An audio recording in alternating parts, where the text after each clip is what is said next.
This presentation is being made to help you better understand your natural defense against threats to your health. So, let's talk about your immune system. Your immune system is what protects you from disease. It is our first line of defense against illness and disease, and its role is to seek out invaders which attack our bodies constantly. In order to best protect us, our immune system must be able to recognize threats, respond to those threats, and then be able to remember those threats if they attack us again. We want our immune system to be intelligent, strong, and balanced. So let's walk through the way our immune system works. And since it's common, let's use the chickenpox virus as an example. Little Johnny is a happy child, but someone at the daycare center who has chickenpox sneezes, and in a few days, little Johnny begins to break out in red bumps which change to blisters, and Johnny has chickenpox. Johnny's immune system had never seen the chickenpox virus before and didn't know what was making him feel so bad. After several days, Johnny's immune system identifies the chickenpox virus and starts producing fighters which defeat the chickenpox virus. But for several days, Johnny was really sick with chickenpox before he became well.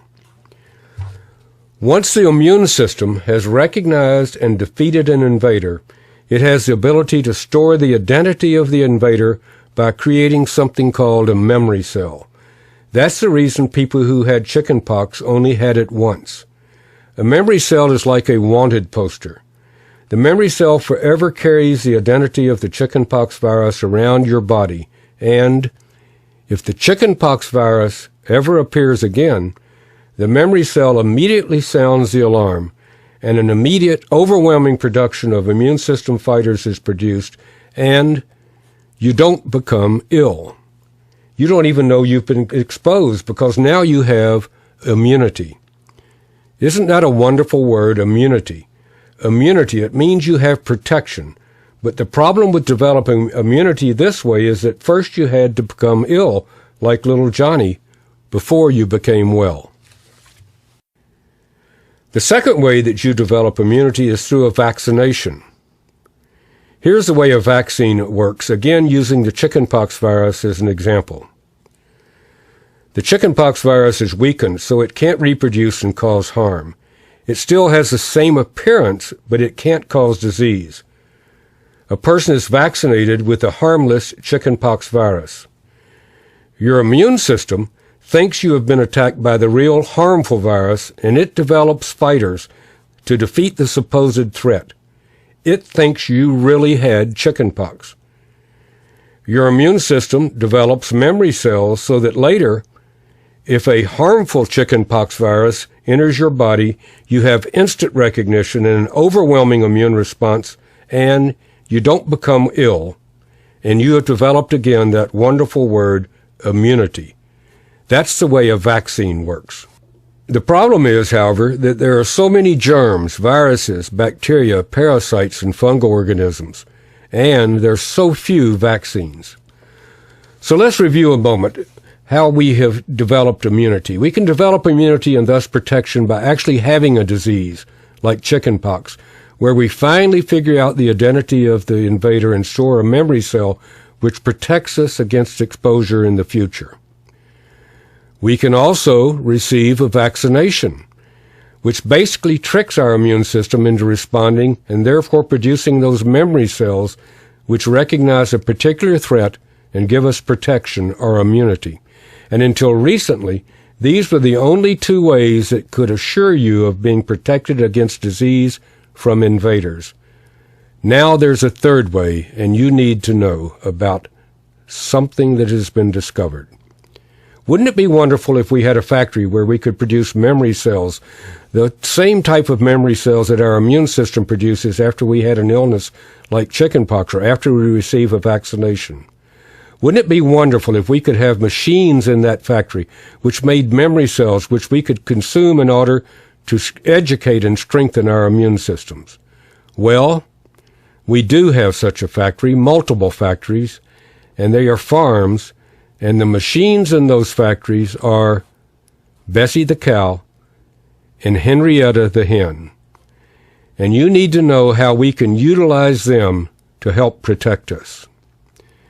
Because cows and chickens come into contact with exactly the same threats that we do, the same germs, and they have exactly the same type of response to those threats that we do.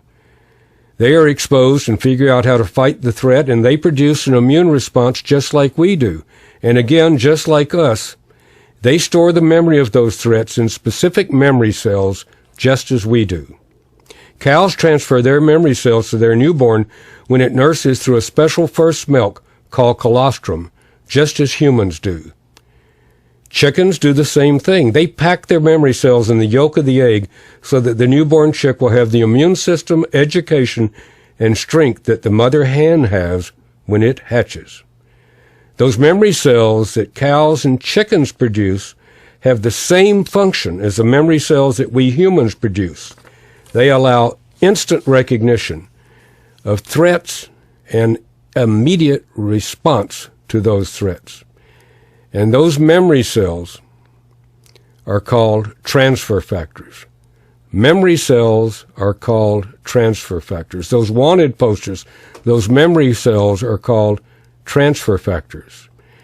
And we've learned how to take those memory cells, those transfer factors, from colostrum and egg yolks, and through a special filtration process, put them in a capsule so that we can consume them on a daily basis. We can consume recognition cells, transfer factors, so that we can educate and strengthen our immune system, that system which protects us. So now we don't have to go through the learning process each time we're exposed. Our immune system has strength. It has knowledge. It has the ability to respond because of transfer factors. Transfer factors, those memory molecules which educate our immune system and give it the ability to respond immediately because it's able to recognize threats through those memory cells which act like wanted posters. Now, if we're exposed to a disease threat, those memory cells give us the ability to respond immediately, overwhelmingly, and we don't have to become ill like little Johnny.